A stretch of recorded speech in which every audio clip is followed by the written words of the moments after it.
Hello, and welcome to Esoterica and Nonsense, a podcast where we discuss myths, legends, folk tales, fairy tales, supernatural phenomenon, and religions from around the world. I am your host, Annabelle. I am also known as Dr. Pepper. It is Aries season. It is so beautiful outside. I love Aries season. It is the best. And we are in the midst of telling the juiciest stories. Here we are diving deeper into the 1001 Nights. If you haven't listened to the previous episode 32, you should do that. You should really listen to it. But if you listened to it a while ago, or if you're just a nutter butter and you haven't listened to it, we're going to do a really quick recap so that we're all on the same page. So, the premise of the 1001 Nights, there's a king. He doesn't trust women. He's been killing virgins. He marries a virgin and he beheads her every single morning. Finally, he marries a woman who is very intelligent. This is 3 years in. It's like 1,000 women dead. He marries this woman. She's very smart. She's the vizier's daughter, and she has a plan. She starts telling him juicy stories every night, but she always leaves it on a cliffhanger. So he just has to hear more. And so he spares her life day after day, just hearing these amazing soap opera juicy stories. And so the story that she started to tell him was the story. Sorry for the drama. She started to tell him the story of the porter and the 3 ladies. And so in this story, there once was a porter. He was waiting with a basket to be taken on by a client in the market. And this beautiful woman approaches him in the market. She buys all this expensive shit. She's buying the nicest shit at the market. And he just can't believe, she's just dropping all this money. She's so pretty. He follows her back to her house with the basket of all of these beautiful goods. And who opens the door at this beautiful house but an even more beautiful woman? And he enters. And there's a 3rd woman who comes, and it turns out they're sisters, and they are gorgeous. They are sexy. They allow him to stay for afternoon tea and drinking, and they get drunk. The girls go swimming in the pool. They all have names for their pussies. I'm telling you, you really need to listen to the episode if you haven't. It's amazing. Highlight, one of the sisters' pussy is named Husked Sesame. But after all of this, they're drinking, they're hanging out, they hear a knock at the door, and 3 dervishes, 3 priestly men with shaved beards and all missing an eye show up at the door, and they ask for a safe place to stay for the night. So they allow the men to stay, but they tell them that they cannot ask about anything that's not their business. And the guys are like, yeah, whatever. Then, as the night continues, the caliph himself is undercover in the city as a merchant and hears this party going on inside the walls of this house. And so he and his vizier and executioner undercover knock on the door and pretend to be merchants who can't go back to their khan. And they are also invited in under the agreement that they cannot ask questions about what is not their business. However, now all these men are drunk. They're just taken by the beauty of these 3 sisters and this beautiful ornate house. And then the sisters get up and do the weirdest shit. They bring out 2 black female dogs. And the oldest sister, who is the sexiest, starts whipping the dogs and then crying and like hugging the dogs, and it's just super fucking weird. And then the other sisters like take off their clothes and they like reveal that their backs are covered in scars, like they had been beaten, and all of these men are very confused. You know what I mean? They have no idea what the fuck is happening. And of course they can't keep their mouths shut. And so they have to know. They're like, please, sisters, you have to tell us why the fuck you're whipping these dogs. However, the sisters are very offended. All of these men agreed not to ask. So the sisters summon their slaves, and their slaves come out of this door with swords, and they're about to behead these men. But the eldest sister, the most beautiful, demands to hear the story of all these men. And if they answer with full honesty and tell her their life story, she will let them go. The porter has no story. He is simply a porter with nothing to share. She grants him leave, but he refuses. He doesn't want to leave because he wants to hear the stories of the other men, specifically these 3 dervishes, these 3 priestly men who are all missing an eye. And they reveal that they had only met that night, and that though that they had all appeared as dervishes, they were actually all sons of kings and had lost their eyes in bizarre accidents and just so happened to run into each other that night. And so this is where our episode begins. Our episode begins with the story of the first dervish. And so let us dive in. So the first dervish explains to this beautiful woman who stands over him that though he may appear as a dervish, and though he is missing his left eye, he was not born this way. He explains that he comes from a distant land where his father was king, and his uncle was also a king of a different city. The son of his uncle, which would be his cousin, had the same birthday as him, and they grew up to be close. As he became an adult, he would visit his uncle's kingdom for months at a time, and his cousin would be very generous. He would slaughter sheep for him and save him special wine that they would drink together while he was in town. One day, as they feasted and drank wine, they became pretty tipsy, one could say wasted, and his cousin turned to him, and his cousin said, "Dear cousin, will you do something for me? And will you promise me not to refuse?" Okay, red flag. So unfair. You can't do that to people. But, of course, our main character, our young prince, says, "Of course, dear cousin, it would be my pleasure to oblige you."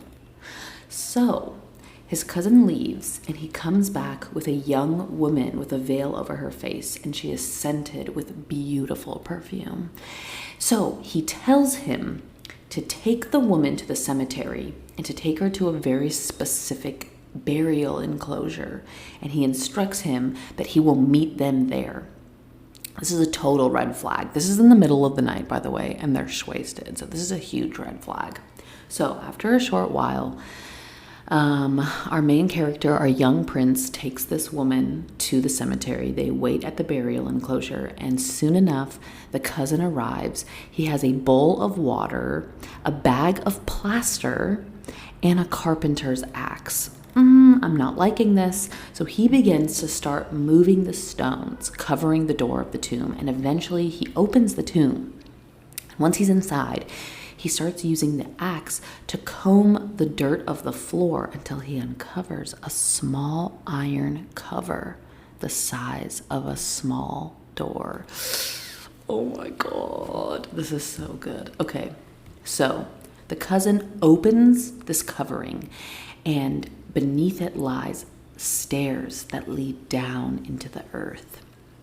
So the cousin turns to the woman, and he tells her to do what she has chosen to be her fate. And so she descends down the stairs. This is such a bad vibe, dude. Like, what? So then the cousin looks over to him and he says, I'm going to follow this woman down. And once I am down the stairs, I want you to put the cover back over the stairs. I want you to replace the soil on top of it as it was before. And then I want you to use the plaster to put the stones back in front of the tomb as they were before.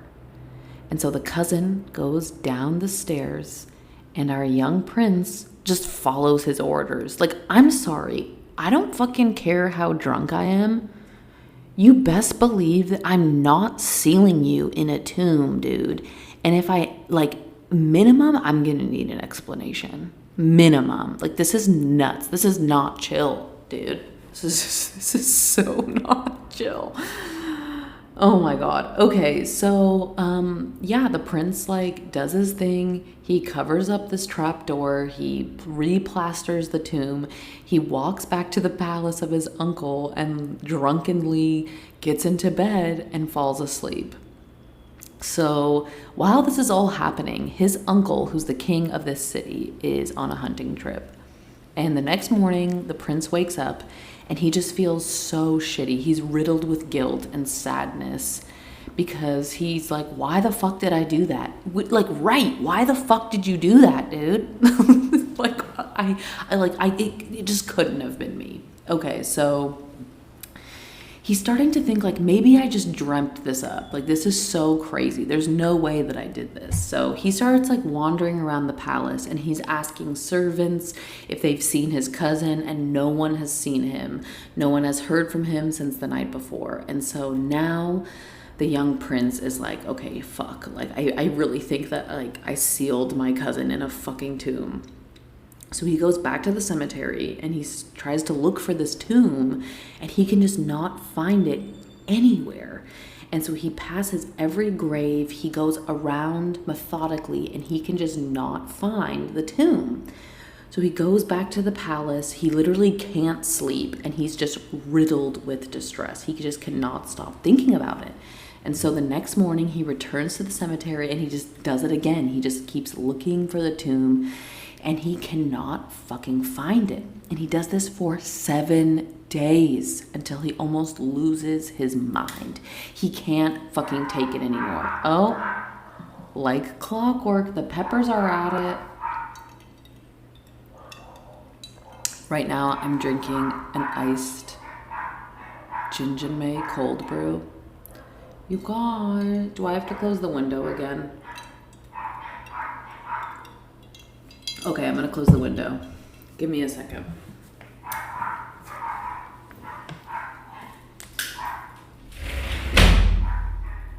Is that better? Not really. It's not really better. Okay. Okay.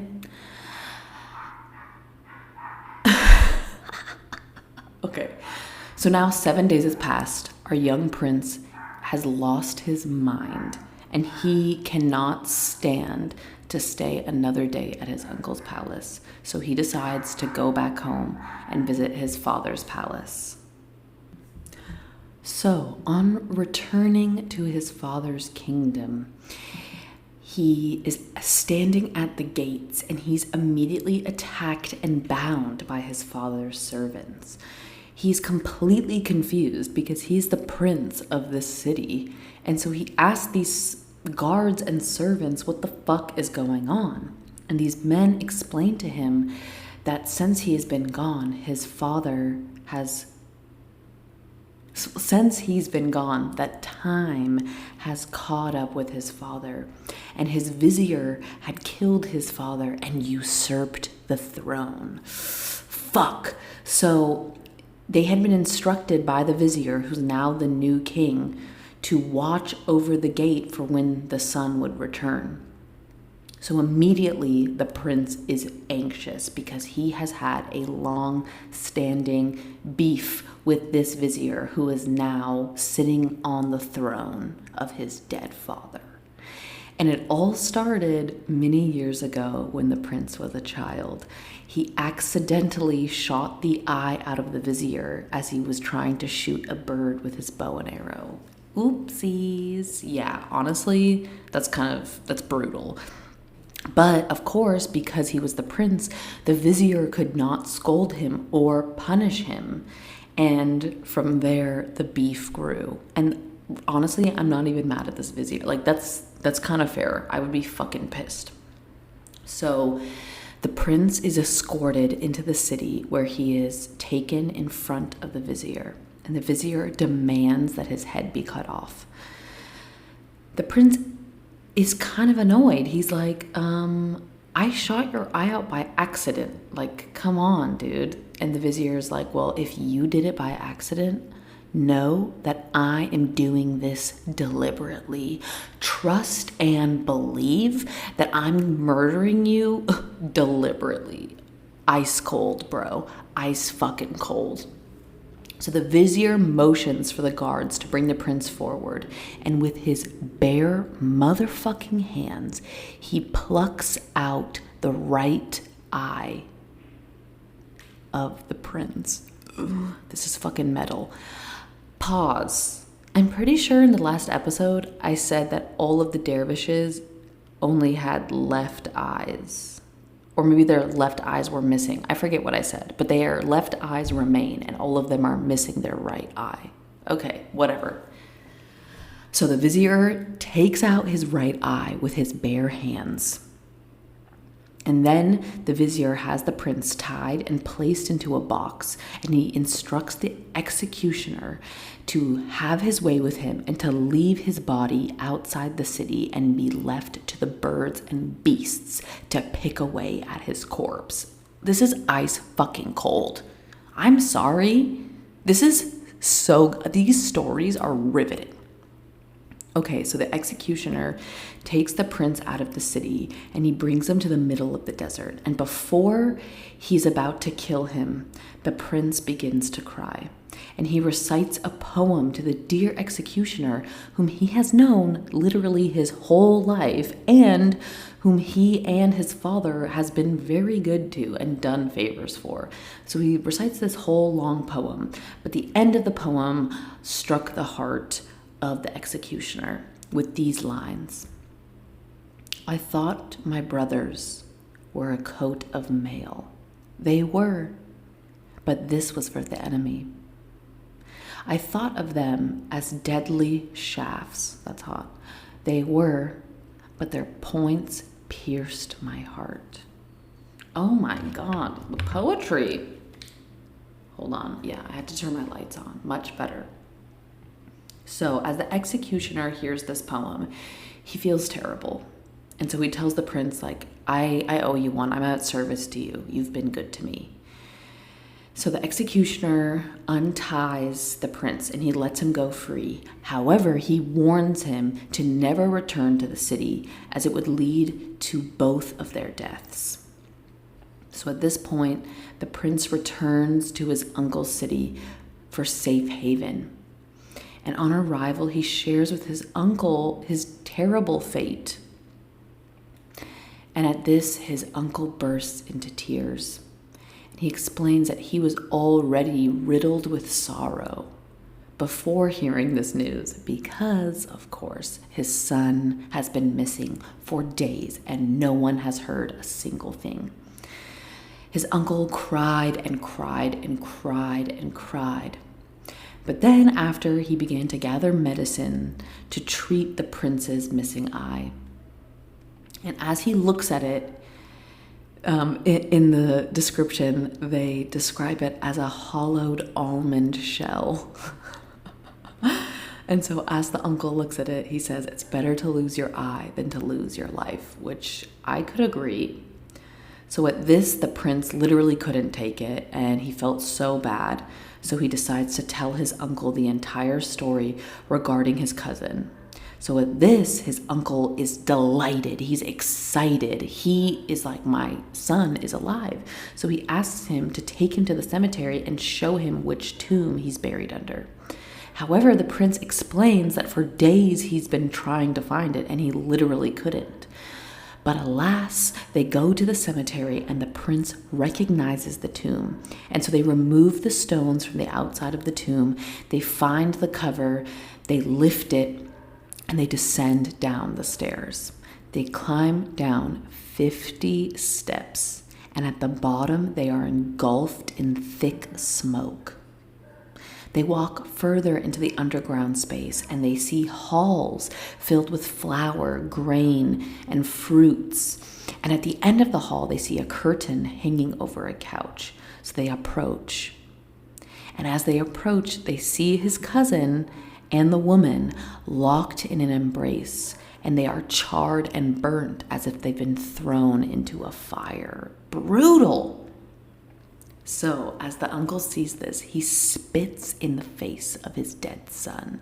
He calls him a fucking pig, and then he hits him with his shoe, with his chancla. The prince is stunned. He's like, what the fuck are you doing? He's like, well, how could you be so heartless? Like, this is your son who obviously died, like a horrifying death.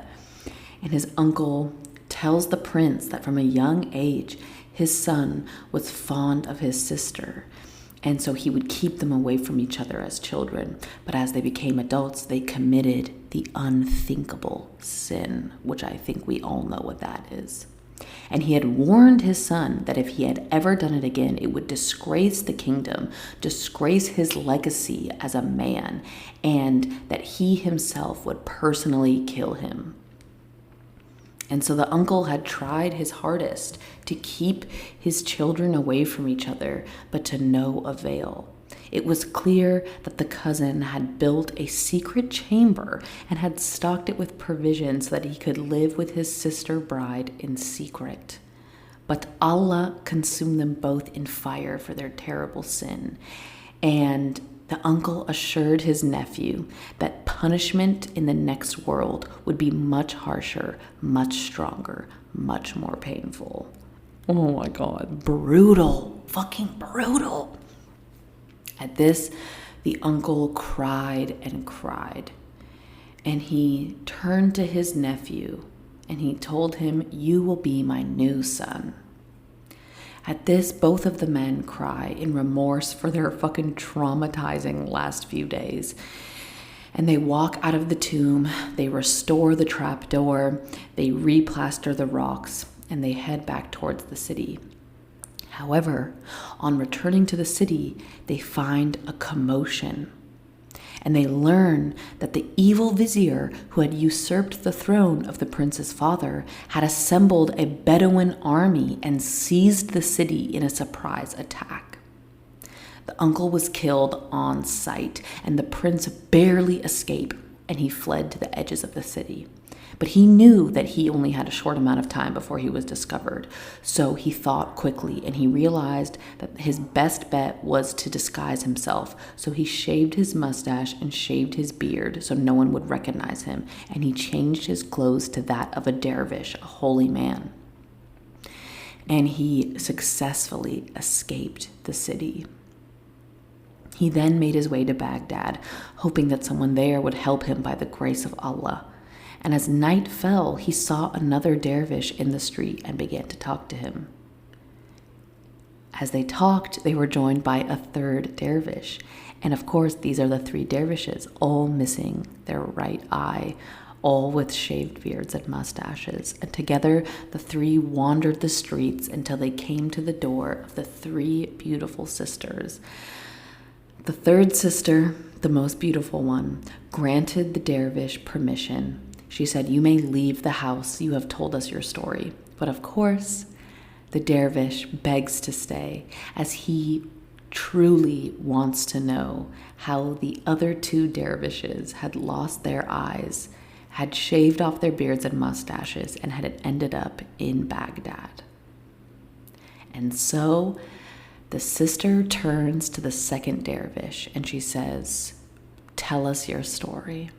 And so the second dervish approaches the beautiful sister. He kneels and kisses the ground before her, and he tells his story. This is the story of the second dervish. Oh, it's so good. Oh, that was my knee that just cracked. Okay. The second dervish came from a faraway kingdom. This dervish was not only the son of a king, but he himself was also a king. And he was raised to read the 7 readings of the Quran. He was a great scholar. This king could discuss astronomy, poetry, all the branches of knowledge and philosophy with the highest educated men of his country. And he was considered of the highest caliber of scholars, and his calligraphy was unmatched. His reputation was so grand that the King of India heard of this scholarly king and sent a messenger to invite him as a guest to his kingdom. So, the king's father, the great king, outfitted his son with 6 ships and provisions for the journey, and they set out. So now this young king is on this convoy of 6 ships headed to India, and after 1 month they arrive on land. They unload their horses as well as 10 camels that are outfitted with gifts for the King of India, and they start their journey towards the palace. Not long into their journey, they saw a dust cloud in the distance grow so big that it filled the sky. As they continued, the dust cloud cleared, and below it they saw 50 men in chainmail on horses scowling at them. And from afar they could tell that they were a group of rogue Bedouin. At this, though, these Bedouin saw this king and this small group of men, along with 10 camels outfitted with these incredible gifts fit for the King of India. So the Bedouin galloped towards them with lances in hand. This young king pleads and he asks them to pardon them, as they are simply guests of the King of India. However, the Bedouin don't give a fucking shit. They say, "We are not subjects of the king. We do not serve him." So they start fucking killing off the king's servants. And the king actually is terribly wounded. But he and some of his men flee on their horses. And the Bedouin don't really care. The Bedouin really just want the loot, so they let them ride free. So at this point now, our young king is wounded and he is wandering aimlessly the land, not knowing where to go, until he finds himself on a mountaintop in the evening, where he chooses to take refuge in a cave until the next morning. The next morning, he continues to travel, and for a few days, he travels aimlessly, not knowing where he's going. Until, after about 3 days, he found himself on the edge of a large and secure city in the midst of a spring super bloom. The streams were gushing, the birds were singing. The young king entered the city, and as he did, he passed a tailor who owned a small shop, and they greeted each other. The tailor, out of curiosity, asked the young king why he had left his country and come so far. The young king explained what had happened to him and his ill fate. The tailor took pity on him, and he warned him to keep his story a secret, as the king of this city was the mortal enemy of his father, and if he found out that this young king was here, he would surely kill him as a revenge, as part of the blood feud, blood pact, blood sport. So at this, the tailor invited the young king inside of his shop. He fed him, he offered him a safe place to stay with clean bedding. And so the young king stayed with this kind tailor. And after about 3 days, the young king inquired about how he could make a living in the city. He explained that he was trained as a lawyer, a scientist, a scribe, a mathematician, and a calligrapher. However, The tailor shook his head and he explained that in this city, no one had interest in any of those things. In this city, people were only concerned with money. This is giving very much the United States. Okay. The tailor told him that his best bet was to get an axe and a rope and be a woodcutter out in the forest in the outskirts of the city. He assured him that he would earn a healthy wage, and as long as he never revealed his true identity, he would be safe. So the tailor, who literally is just being so nice, the tailor gives him an axe and a rope and connects him with a group of woodcutters. That is so nice. So literally the next day, these woodcutters take him out into the woods where they chop wood all day. And at the end of the day, the young king makes half of a dinar, which he uses to buy himself supper, and he saves the rest. He continues on with this lifestyle for 1 year. He stays with the tailor, he works all day, and he spends half of his money on supper, and the rest he saves. Until one day, as the young king went out to chop wood in the forest as usual, he found a tree-filled hollow that was filled with wood. As he entered the hollow, he saw a giant tree stump, and he started to dig around it. And as he did so, his axe struck a copper ring, which revealed to him that there was a hidden wooden trap door on the forest floor. What? So, of course, he opens this trap door, and what does he find but a flight of stairs that lead down into the earth? Of course, he takes them, and he finds himself at a doorway. He opens it, and it opens into the most beautiful palace with incredible pillars, inscriptions, art, jewels. In this palace, he finds a beautiful woman like a splendid pearl. She was of medium height with rounded breasts and soft cheeks. She was radiant and beautiful with a face like the shining moon in the black of night of her hair, while the gleam of her mouth was reflected on her breast. Dark hair, slim-waisted, her buttocks was like the sand dunes. Her figure was like that of a ban tree. The young king praised Allah at the sight of her beauty. And of course, this woman is like, who the fuck are you?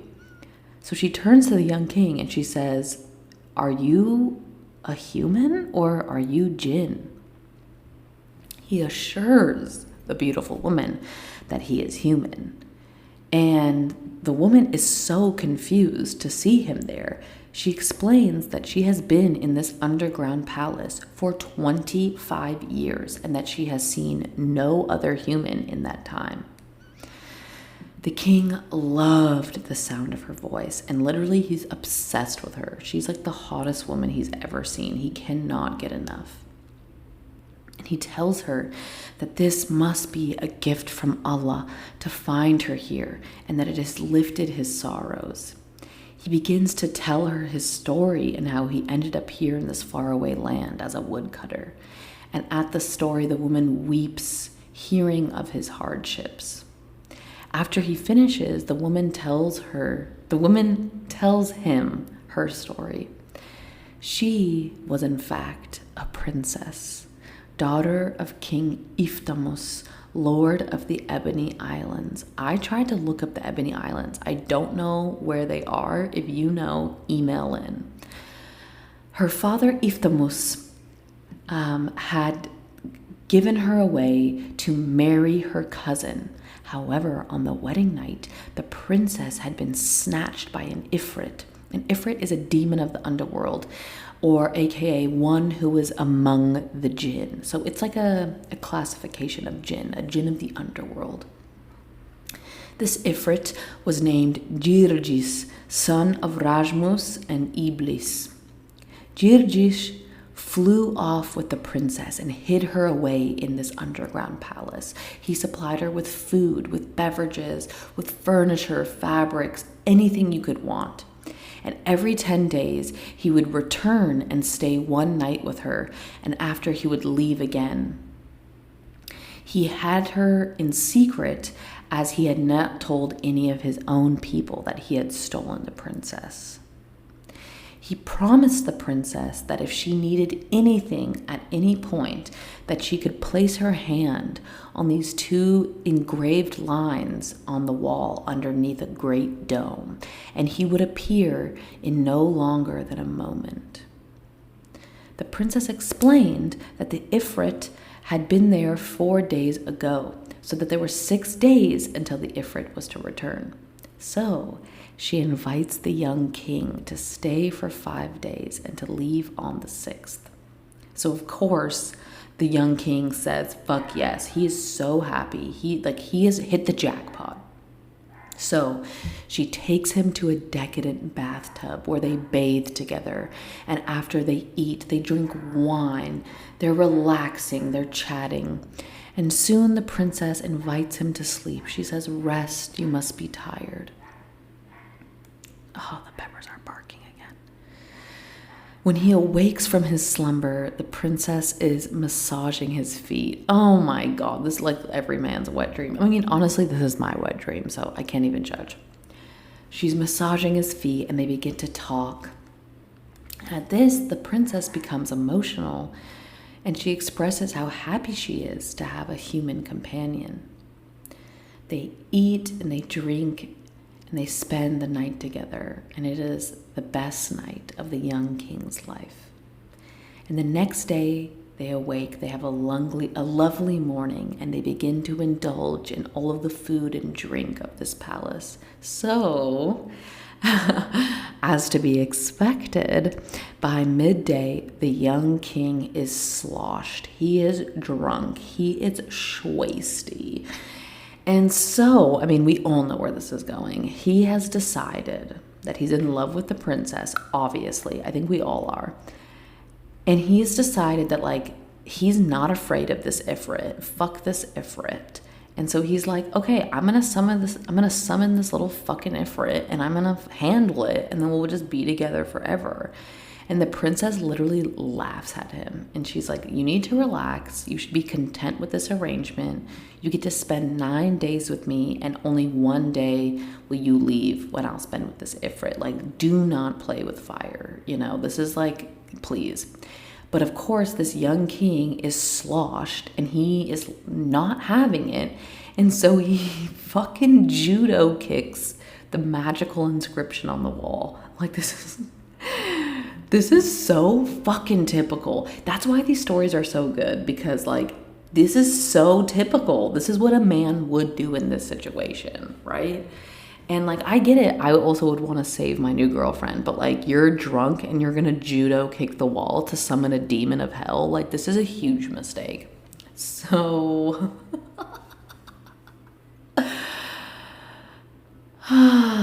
so literally after he judo kicks the wall, immediately everything goes dark.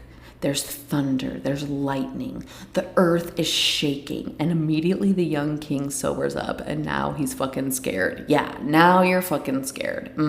Now you're sober. Yeah. And he's like, oh, like, what's happening? And the princess is like, well, the Ifrit is coming, like, idiot. Like, I literally told you. So fucking typical. I'm telling you. So the princess is like, listen, save yourself. Like, I'm fucked, but at least save yourself. Like, run. So this drunk fucking bitch makes his way to the stairs. He forgets his shoes and his axe, and he starts walking up the stairs. And he turns around and he sees the earth opening up and this hideous Ifrit emerge out of the earth. So the Ifrit yells. He's pissed. He's like, why the fuck would you disturb me? The Princess explains that she had become a little bit drunk and that she accidentally fell into the wall. And the Ifrit is like, you're a fucking whore, you're lying to me. And he starts searching the palace. And immediately he finds a pair of shoes and a fucking axe. And he's like, this is obviously the possessions of a human man. Like, I'm not a fucking idiot. You fucking harlot. And the princess is like, oh, like, I have no idea whose that is. Maybe you brought them with you. And he's like, shut the fuck up. I'm not an idiot. So he literally strips her naked. He stretches her onto 4 pegs and he begins to beat her to try to get a confession out of her. And at this, the king, the young king, could not take to look at this anymore. So he made his way up the stairs and he returned to the forest. What a little bitch. Like, literally, you're gonna talk all this hot shit and judo kick the wall and not even defend your shorty? Like, what the fuck is wrong with you? I literally hate this guy. He's really blowing it right now. Like, he's blowing this. So he literally covers the trapdoor and he starts to feel a little bit bad, which he fucking should. And then now he's starting to feel bad for himself. He's thinking about how hard the last year of his life is, that he misses his father, and now he's just a mere woodcutter, and that he just scored the most beautiful girlfriend, and now she's being tortured because of him. Like, yeah, dude, like, what the fuck? So he returns to the city. Like, I'm sorry, pause. I just can't believe that he's doing this. I cannot believe that he had the audacity to judo kick, summon this Ifrit, and then just go back home like a little bitch. So he returns to the shop of the tailor. The tailor has been worried. He's like, where have you been? I thought you had died. Obviously, he's like, no, like, I'm cool. But now he's a sad boy. He goes into his room. He's just being a sad boy. He's just beating himself up, like, as he should. But then in a few minutes, the tailor came in and explained that there was a Persian sheik outside who had found his shoes and his axe in the woods, and he had been looking for the owner so that he could return them. And immediately the king's heart drops, because we all know he didn't leave his shoes and his axe in the woods. He left them in the palace of the Ifrit. And so this fucking quote-unquote Persian sheik must in fact be the Ifrit, who is shapeshifted and is obviously seeking revenge. And at that very moment, the floor opens up and out emerges the Persian man, who then shapeshifts into the Ifrit. And though he had been torturing his little girlfriend, she had never actually confessed. So he had actually picked up the shoes and the axe so that he could go ask the woodcutters who they belonged to. Boom, easy. Like, literally, fucking idiot. Like, yeah, dude, you left your fucking shoes in an Ifrit's palace. Like, I don't know what the fuck. This is just so incompetent.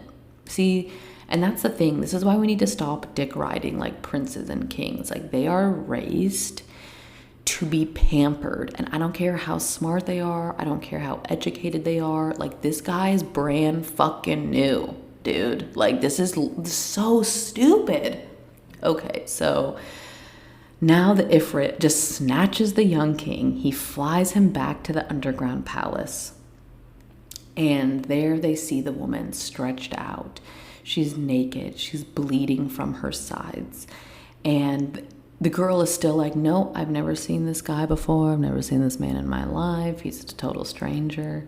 And the Ifrit is like, shut the fuck up. Like, I know that you're bluffing. So the Ifrit hands the woman a sword. And he tells her to chop off the young king's head. So she approaches him with tears streaming down her face. And as he looks at her, tears start streaming down his face. I mean, as like this little bitch. Anyway, she looks at him and she silently, psychically transmits, like, this is literally all your fault. Because it is. So the girl throws the sword down, and she says, I cannot kill this man. It is against my religion to kill. Like, he's a stranger. This is unethical. And the Ifrit is like, oh, I know that you're fucking lying. So the Ifrit turns to the young king. He gives him the sword, and he says, okay, if you don't know this girl, chop her fucking head off. The king approaches the young girl holding the sword, and she looks at him pleadingly. She looks at him and is like, would you really do me like that? I mean, this guy's such a bitch. So now his eyes fill with tears, and again, he throws the sword down. He says, like, this is not right. I can't kill this woman. I mean, obviously.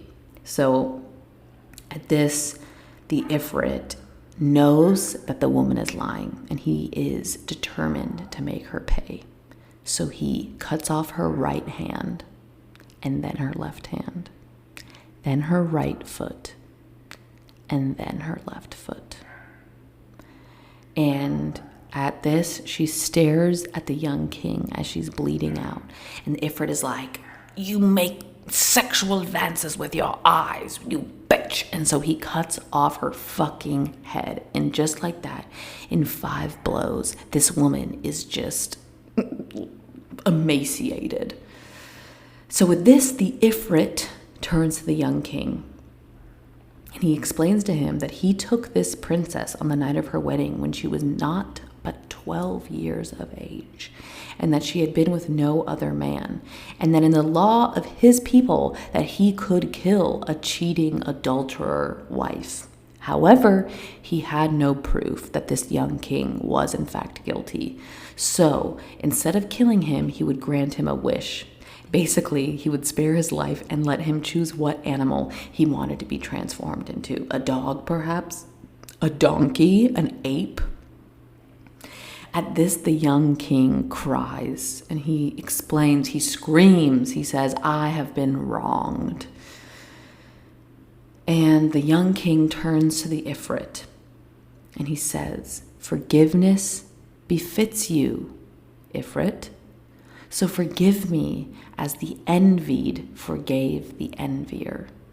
And the Ifrit says, I don't know that story. What are you talking about? And so the young king tells the Ifrit the story of the envious and the envied. The young king tells the Ifrit the story of the envied, a man who lived in a city who had great wealth, great respect, great acclaim.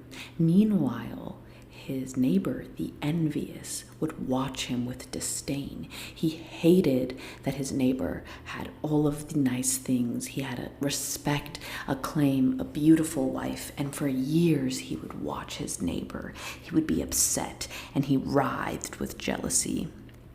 And it became so bad that after many years, the envied heard through the grapevine that his neighbor would wish for his demise and wish ill will upon him, and it made him feel sick. So he decided to move away from his city, to renounce his wealth, and to become a priest. He built a mosque outside of the city, and he put all of his money into outfitting the mosque and creating a safe place for people of God to practice. But, of course, as many years went on, the envied, this man, started getting more respect from the community as people heard of what he did with his wealth and that he dedicated his life to Allah. And so he had some of the most prestigious people from the city visiting his mosque and praising him. And he even had the king who respected him say good words about him. And this, of course, pissed off the envious even more. And so one day he came to visit the mosque. And he found the man that he had envied for so many years. And he asked him to dismiss all the other priests in the mosque so that they could have a private conversation. And he takes him outside to the well, and he pushes him in the well because he cannot stand how successful his life has been, which is so fucked up. But what he doesn't know is that that well is no ordinary well. That well is inhabited by jinn. So, as the envied man falls into the well, he immediately is confronted with these jinn. Now, most of them don't know who he is. However, one of them recognizes him as he has heard his story, as these jinn are believers in Allah, and they have heard about this man's great kindness and that he had renounced all of his wealth to become a priest. And so this jinn who recognizes him tells him that tomorrow the great king himself will come and visit the mosque because he has a daughter who has become possessed by an evil jinn who wants to marry her, and that the king will come to this powerful man to ask if he can help cure his daughter. And so the jinn instructs him that to cure her will be very easy, and that there is a black cat at the mosque that has a white moon on the tip of its tail, no bigger than a dirham. And he is to pluck 5 hairs from this white spot on the cat's tail and to fumigate the room in which the princess is, and it will dispel the curse of this evil jinn. So the jinn the next morning help him out of the well, and the priest at the mosque, it's almost like a resurrection. They just cannot believe that this man is now emerging out of the well. And very soon after, the king arrives. And so the man says, "Hello, dear king, may I tell you why you're here today?" And the king is like, "What? Like, I guess." And so he says, "You're here because you are inquiring about your daughter and that she is possessed by an evil jinn." And the king is like, yeah, like, how did you know that? And so the man says, "Worry not, I have the perfect remedy." And so he collects the 5 white hairs off the tail of the black cat. He fumigates the room in which the princess sits, and he dispels her of her curse. The king is so thankful, and he says, "How can I repay a man that I owe so much?" And his vizier says, "Well, you can have him marry your daughter." So now this man marries the daughter of the king, and within a few years, the vizier dies. And so the king says, "Who shall I make my vizier?" My vizier. And they say, "Well, why not make your son-in-law?" So now this man has become not only married to the daughter of the king, but now he is the vizier.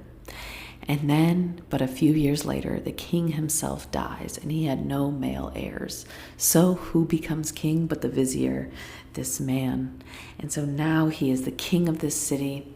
One day he is on a horse, and he is traveling through the countryside, and he sees none other than the man who has envied him for all of these years. And he tells his servants to have him summoned.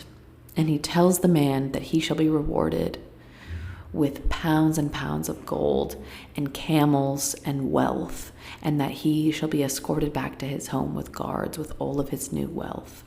And so the young king tells the Ifrit, "You see, this man, the envied man, did not punish the man who envied him, because in a sense he also gave him some of his great luck. And the best lesson of all was for the man to see this play out in front of his eyes. And so, dear Ifrit, it will be in your best interest not to punish me." And the Ifrit laughs, and he's like, "You fucking fool. I'm so sick of your shit." And so with that, the Ifrit pulls up the prince in a whirlwind, and he takes him up to a mountaintop. He utters some spells, and he turns him into an ape. And with that, the Ifrit disappears. And now the prince is not only an ape, but an ape of 100 years old. He is old, and he is ugly, and he sees himself in the reflection of the river, and he cries. And so with nowhere to go, the ape starts wandering aimlessly with nowhere to go, and for 1 month wanders the land until he makes his way to the seashore. And there he sees a ship, and the ship docks. So he walks towards the ship now in his ape form. He gets on the ship hoping to find human protection and companionship. And the men on this ship are thinking of killing him because he's this bizarre ape that shows up. However, the captain found it very interesting. And the captain says, listen, this ape came here for protection and for asylum, so I will grant him that. You may not hurt him. So they let the ape live in peace on this ship. However, very soon after joining the crew, the vizier of the local city shows up to the ship. Oh, not the vizier, a messenger. That's important. Whoa, scratch that from the record. A messenger shows up, a messenger of the king from the local city. The messenger explains that the vizier has recently died and that the king is looking for a new vizier. And so he's asking everyone in the kingdom to write one line of calligraphy to see their penmanship. So all the men on the ship write one line of calligraphy. And then the young king, aka now the young ape, snatches the quill. And at first they're worried that he's gonna fuck it up and tear the paper. But the captain of the ship assures the men that this is the smartest ape that he's ever seen, and he's interested to see if he can write. So sure enough, of course, this ape, who is actually an aristocratic fucking king who's highly educated, writes 10 different scripts. He writes in all these different fonts. He's writing poetry. He's really doing all the flourishes.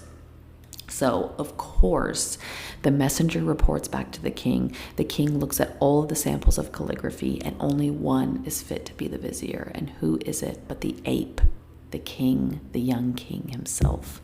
So the king tells his messenger to summon the man who had written this script. And the messenger laughs, and the king is like, you fucking peasant fool. Why would you laugh in my face, you bitch? And the messenger says, please, king, please understand that no man wrote this script, but a fucking ape. And the king is delighted. He's like, what? This is amazing. Are you serious?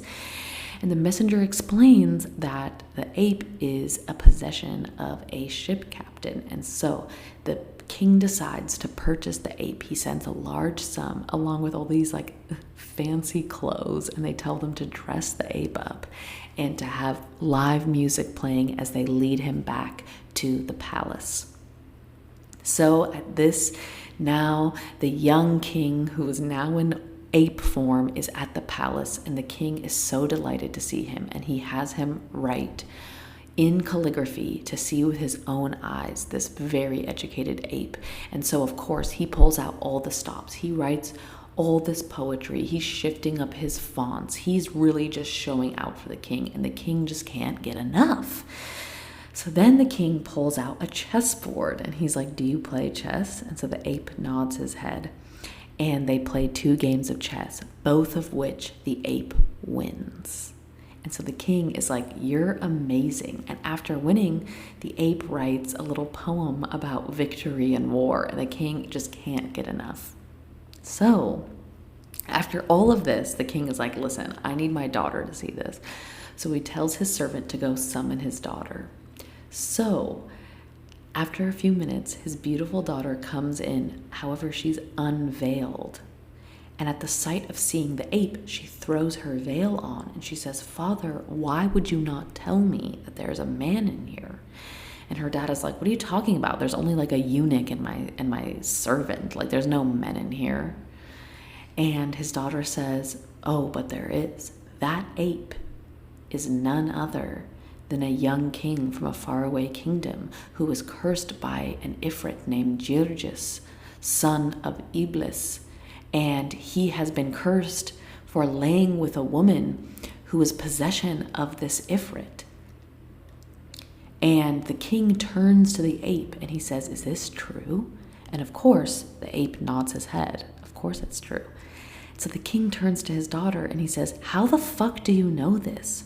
So the princess reveals that as she grew up, she had a nursemaid who was an Egyptian woman who taught her the secrets of antiquity and taught her over 170 spells.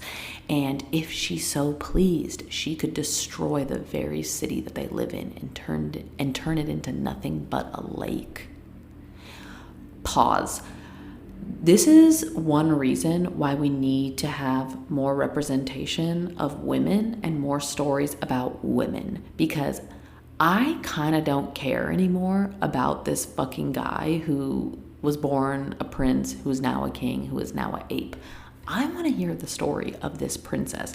Better yet, I want to hear the story of her Egyptian nursemaid and the life that she led growing up in Egypt and then moving to the Persian Empire to train a fucking princess. The secrets of antiquity, like, this is the content I am looking for. But of course, she is merely a player in a story about a man. Blah, blah, blah, blah, blah, blah, blah, blah, blah, blah, blah. Okay. So at this, the king is surprised. He is so delighted and like in disbelief that his daughter is basically a sorcerer. So he asks his daughter if she can cure this ape of his curse and turn him back into a human. And so she obliges. She gets out a dagger and she carves a circle into the stone of the palace. And then she starts carving in talisman and symbols. She starts muttering in some words in Arabic, some ancient words and phrases that no one knows what she's saying. And after a few minutes, darkness appears, the earth shakes, there's thunder, there's lightning, and none other than the Ifrit Dervishes appears. Oh, this is so good. And the princess is like, prepare for your fucking doom, dude. It's on. So the Ifrit Dervishes and the princess start battling to the death. They're shape-shifting. First, the Ifrit turns into a lion. The princess plucks one of its hairs and it turns into a dagger. She tries to behead it. Then he turns into a scorpion. She turns into an eagle. They are just shape-shifting left and right. They're battling it out. But eventually, she turns into a wolf. And she's so close to killing the Ifrit. She's so close. And as he grows weak, he transforms into a pomegranate, which is actually really interesting because in Spanish, the word for pomegranate is granada, which means grenade. And I find that fitting because after the Ifrit turns himself into a pomegranate, he explodes como granada. And the seeds go everywhere. So the princess shapeshifts into a rooster and she starts picking up all the single seeds of the pomegranate, but she misses one because she cannot find it because it's hidden behind the fountain. So in her rooster form, she starts squawking. She's pleading with her father and the ape, but they don't understand what she's saying. They can't fucking understand. But there's a missing seed. And they end up locating it, but it's too late. And just as she gets the seed in her beak, it transforms into a fish. It hops into the fountain. The princess turns into a bigger fish. She's searching for this fish. She's trying to get it. But soon the darkness starts prevailing and fire starts spewing everywhere. There's coals and sparks flying out of the fountain. One of the servants is burned alive immediately. One of the flames comes out and burns out the right eye of the ape. One of the coals comes out and burns off the entire lower jaw of the king. He loses all his teeth and his jaw. And the princess says one last prayer, that there is only one Allah, and that is Allah himself. There's a legit prayer. I'm not saying it properly, but I'm paraphrasing here. Okay. And so with that, the Ifrit is destroyed. However, the princess is hanging on by a thread and she will be destroyed so fast. The king is literally in agony. He completely regrets asking his daughter to do this, as now that she is about to die. She says one last prayer. She praises Allah and she says a spell over the young ape. She has him get her water, and she sprinkles water over him. She says a prayer, and he transforms back into his human form. Only, of course, he is missing his right eye. And with that, the princess perishes into a pile of ash, as well as the Ifrit. There is nothing left of this battle but 2 piles of ash. The king is fucking devastated. He's also like terribly burned and is missing his teeth and jaw. So he is taken into a room. He is given rehabilitation. The kingdom is mourning the loss of its princess. And after 7 days of mourning, the king calls in the young king, our dear protagonist, and he tells him, none of this is your fault, but I'm fucking sick to my stomach. Like, since you have come into my kingdom, you have brought nothing but terrible luck. I've lived a life in peace, and I've had nothing but good fortune. And since you have been here, there has been nothing but sorrow. And though this is not your fault, I want you fucking out of here. Like, right fucking now.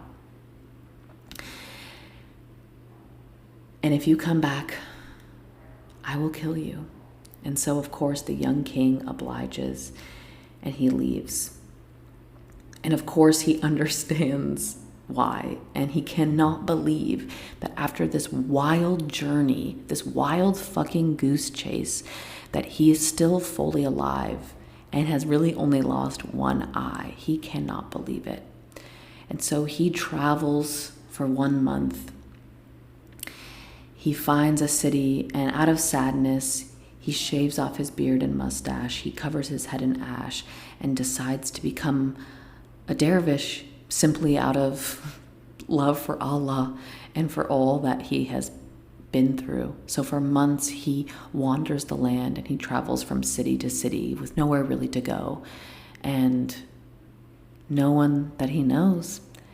And sure enough, he ends up in the city of Baghdad on that very night. And in the street, he sees a fellow dervish. So he approaches him as a stranger. He begins talking. And soon enough, a third man joins him, who is also a stranger.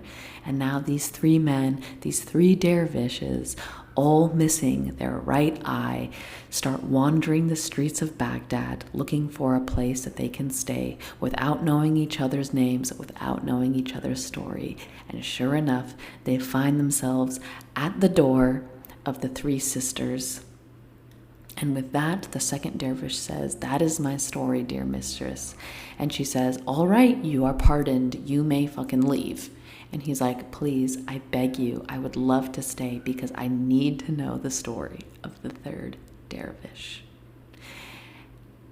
And with that comes the end of this episode, and we will continue the story of the 3rd dervish on the next episode. Thank you so much for listening. Please, free Palestine, free human suffering. How do we do that? With radical kindness, radical accountability. This is going to take a long time for us to dismantle the world that we have created, which is built on profit above all else. We are profiting off of human exploitation. It's barbaric. It needs to end. Let's do this as a team. Let's be nice to each other. Let's be nice to ourselves, and let's choose the health of the planet and the health of the children. We could all be relaxing in the sun with our titties out, eating tropical fruits. Hello. If you like this podcast, please subscribe, please comment, please write me a nice review. Email in at esotericaandnonsense.com. If you have a suggestion, if you just want to say hi, thank you so much for listening. If you want to get merch, there is a link in the description. If you want to support my podcast, there is a link in the description. Thank you so much. Happy Aries season. I'm sending blessings to you all the time and to everyone on planet Earth.